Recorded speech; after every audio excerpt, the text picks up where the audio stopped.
Hi అండి, నమస్తే. Welcome to అడపాస్ రెసిపీ వరల్డ్.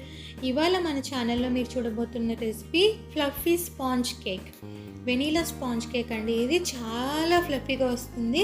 దీనికి ఓవెన్ అవసరం లేదు, కుక్కర్ అవసరం లేదు, బటర్ పేపర్ ఇంకా బ్లెండర్ ఇవేమీ అవసరం లేదు.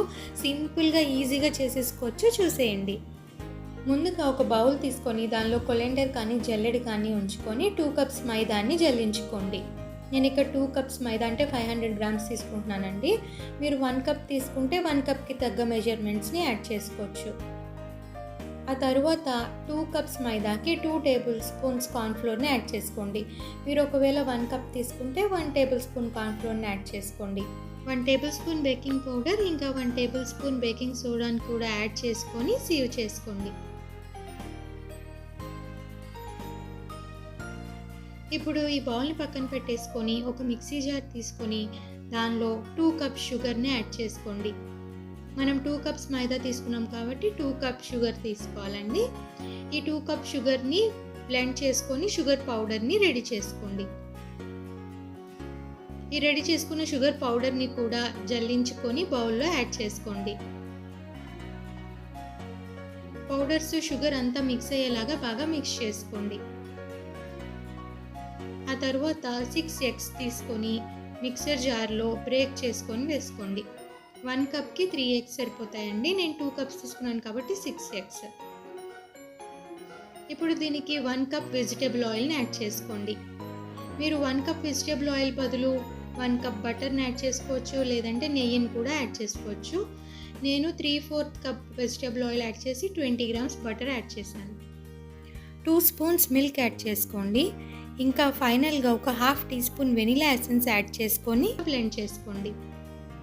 ఇలా ఫ్లఫీగా వచ్చేలాగా ఒకే డైరెక్షన్లో బ్లెండ్ చేయాలండి, వెనక్కి గ్రైండ్ చేయకూడదు. ఈ బ్లెండ్ చేసుకున్న ఎగ్ మిక్స్చర్ని మన బౌల్లోకి స్లోగా యాడ్ చేస్తూ విస్క్ చేసుకోండి.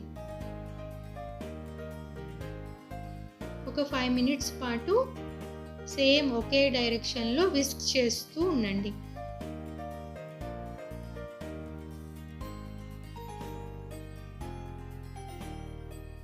మొత్తం అంతా ఎగ్ మిక్స్చర్ని పౌడర్కి యాడ్ చేసి ఫైన్ పేస్ట్ వచ్చేలాగా విస్క్ చేసుకోండి.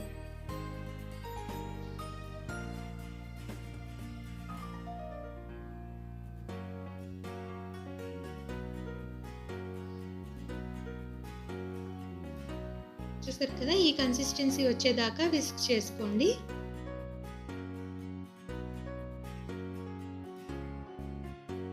ఇప్పుడు మీరు కేక్ని దేనిలో అయితే బేక్ చేసుకుంటున్నారో ఆ గిన్నెని డస్టింగ్ చేసుకోవాలండి.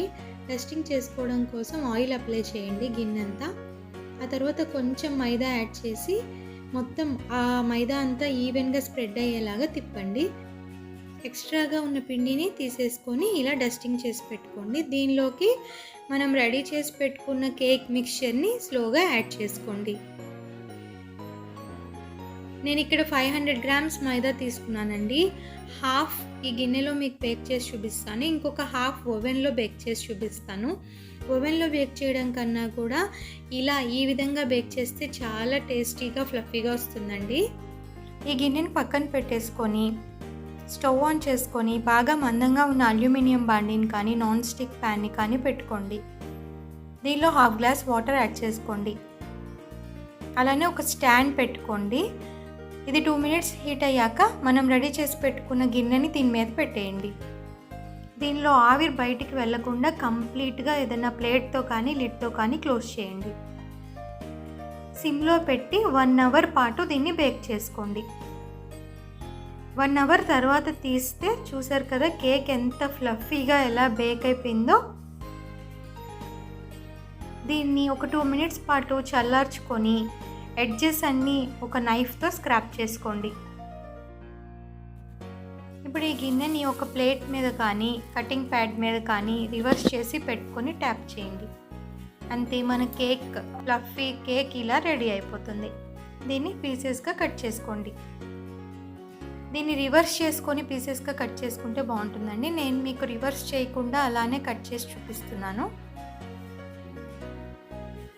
చూసారు కదా, కేక్ ఎంత ఫ్లఫీగా వచ్చిందో. ఇలా ప్లేట్లోకి సర్వ్ చేసుకోండి. ఇప్పుడు ఈ కేక్ బ్యాటర్ని ఒకవేళ మీరు మైక్రోవేవ్లో బేక్ చేసుకోవాలి అనుకుంటే ముందుగా బేకింగ్ ట్రే తీసుకొని దాన్ని మనం ఇందాక ఎలా అయితే గిన్నెని డస్టింగ్ చేసామో అలానే డస్టింగ్ చేసుకొని బ్యాటర్ని ఫిల్ చేసుకోండి. కేక్ మిక్చర్ని ఈ ట్రేలోకి యాడ్ చేసేసుకోండి. ఆ తర్వాత మైక్రోవేవ్ని కేక్ మోడ్లో పెట్టుకొని మనం 500 గ్రామ్స్ తీసుకున్నాం కాబట్టి ఎంత వెయిట్ ఉంటే అంత వెయిట్లో పెట్టేసుకొని ఆన్ చేసేయండి. 180 డిగ్రీ సెంటీగ్రేడ్ దగ్గర ఇది బేక్ అవుతుందండి. 25 మినిట్స్ పడుతుంది.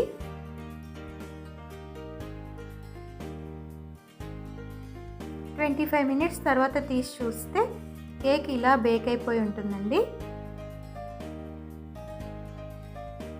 దీన్ని కూడా ఇందాకట్లాగే రివర్స్ చేసుకొని పీసెస్గా కట్ చేసుకోండి.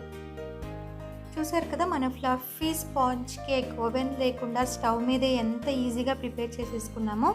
మీరు కూడా దీన్ని ట్రై చేసి ఎలా వచ్చిందో నాకు కామెంట్ సెక్షన్లో షేర్ చేయండి.